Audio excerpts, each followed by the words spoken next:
Hi everyone, I am Siddharth Gupta, a third year student of computer science from Bennett University. In this video, I am going to deliver a seminar on the topic Bluetooth based smart sensor networks. So, a wireless sensor network is a network of small devices equipped with sensors, microprocessors, and wireless communication interfaces. So, these are the topics that we are going to cover in this video. Please have a look.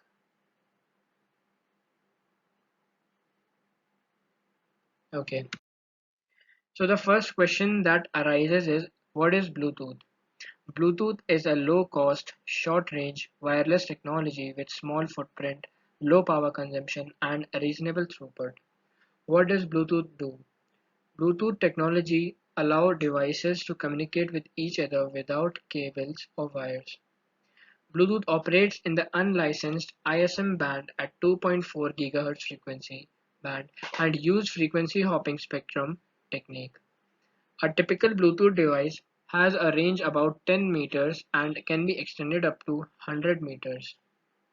A single connection supports a maximum asymmetric data transfer rate of 721 kbps and a maximum of 3 channels. Okay, now let's get into the boring part, that is the history of Bluetooth. In 1994, Ericsson Mobile Communication, that is a global telecommunication company based in Sweden, initiated a study to investigate the feasibility of a low power, low cost ratio interface and to find a way to eliminate cables between devices. Finally, after research and after much time, the engineers at the Ericsson named the new wireless technology as Bluetooth. They named this after the 10th century king of Denmark, that was Harald Bluetooth. So, what Bluetooth delivers to the end users? So, Bluetooth basically connects a wide range of computing and telecommunication devices, expand communication capabilities, and devices can communicate with each other with wireless connectivity. With the ever-growing popularity of wireless headphones, speakers, systems, and wearable devices, Bluetooth is more common than ever. These days, there is a Bluetooth chip squirreled away in almost every piece of mobile or stationary tech that we own. Good news is that this technology is continually being improved. Now let's talk about the user application of Bluetooth. So as we know that even the pen that we write from has a Bluetooth chip inside it. So there are enormous applications of Bluetooth. Any device which is Bluetooth enabled automatically gets cooled. Car manufacturer industry has uses Bluetooth, email, internet access, headsets, and even the local area network is facilitated with the Bluetooth technology. Now, as shown in this figure, wireless devices like car, printer, iPod, etc. stream rich content like video and audio. And as we can see in the middle of this picture, we can see a laptop, mobile phone, and PCs. So these devices that connect with both type of wireless devices are the center of our wireless world. Lastly, there are sensor devices sending small bits of data using very little energy.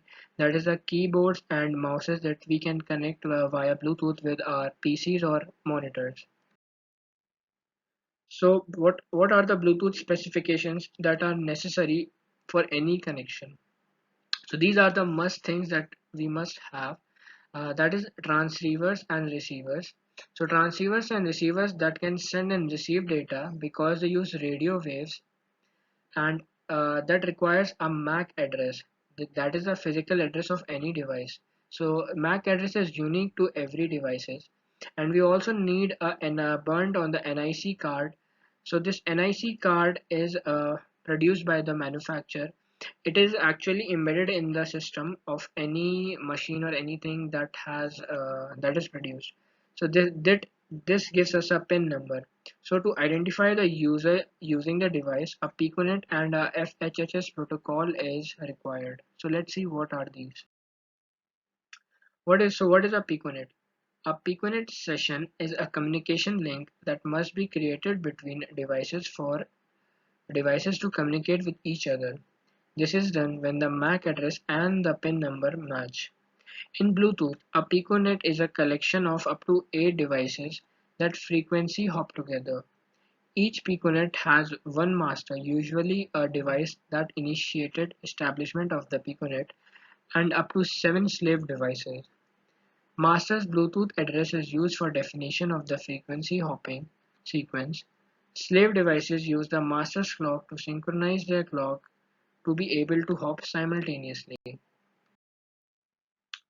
If two devices come into contact with each other, the user will be prompted to initiate a communication session. Users can then either deny or accept the request to initiate a session. Only devices approved by the user can take part in the session.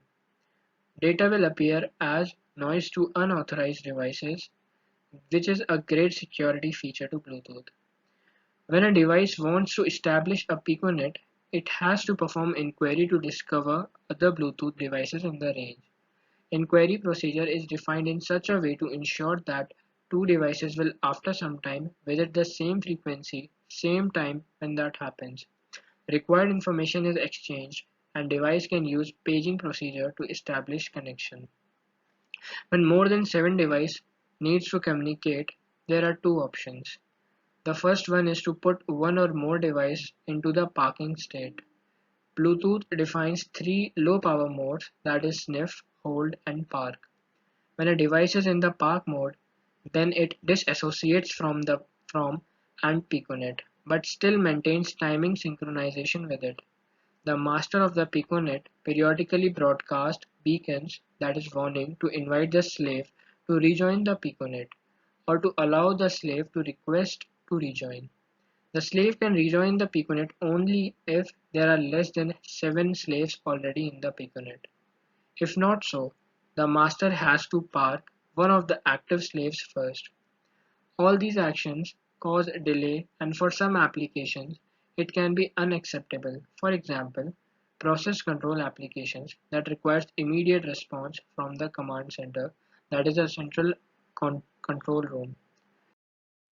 One of the techniques Bluetooth technology uses to overcome interference and find a clear transmission path that avoids packet collision is the application of a form of frequency hopping spread spectrum FHSS called adaptive frequency hopping AFH.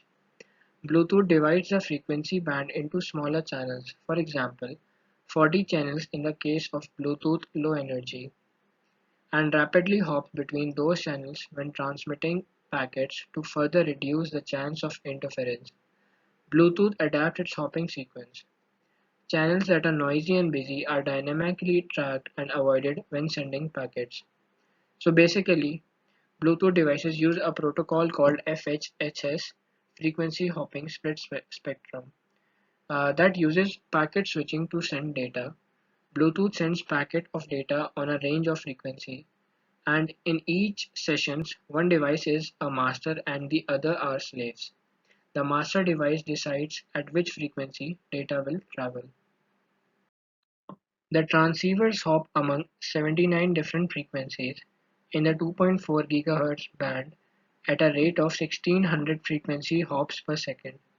The master device tells the slaves at what frequency data will be sent. This technique allows devices to communicate with each other more securely. So let's see the Bluetooth security level. In security mode 1, there is no security. In security mode 2, service level enforced security is there, that is implemented after a channel is established. It means when a channel is established, it means that a connection is made, the security mode 2 will be applied. Security mode 3, that is link level enforced security, which is implemented before channel is established. It means when the connection is established, the security level is created beforehand. Okay, so devices. So this option comes when we try to connect to another device. If we trust the devices, it is known as trusted and no restrictions will be there. If we deny that device, it will be shown as untrusted restrictions and the access is limited and it is shown as a noise. Service levels and link levels. Service levels include authorization and authentication. authentication only, and open to all devices. So these are the three levels of service levels. And in link levels, we have Bluetooth device address, private link key, private encryption key, and random number. These service levels and link level are used to help us in the security level. So now the major question arises, that is Bluetooth secure enough? I will say Bluetooth is extremely secure in that it employs several layers of data encryption and user authentication measures. Bluetooth devices use a combination of personal identification number (PIN) and a Bluetooth address to identify other Bluetooth devices. Data encryption, that is 128-bit, can be used to further enhance the degree of Bluetooth security. The transmission scheme FHSS provides another level of security in itself. Instead of transmitting over one frequency within the 2.4 GHz band, Bluetooth radio use a fast frequency hopping spread spectrum (FHSS) technique, allowing only synchronized receivers to access the transmitted data. And as this technology is very useful and is being used in everyday life, security will improve existing security and implement new security. So now to conclude, Bluetooth is the name for a short-range radio frequency technology that operates at 2.4 GHz and is capable of transmitting voice and data. The effective range of Bluetooth device is 32 feet, that is 10 meters, and Bluetooth transfers data at the rate of 1 Mbps, which is from 3 to 8 times the average speed of parallel and serial ports respectively. So at last, I would like to say that this is a technology that we use in our day-to-day life. It helps us to automate, and it is a very growing technology. It also make our lives very easy. So these are the websites that has helped us to make this content and deliver this content to you. So thank you everyone for being patient and watching this video. Give this video a thumbs up if you like it.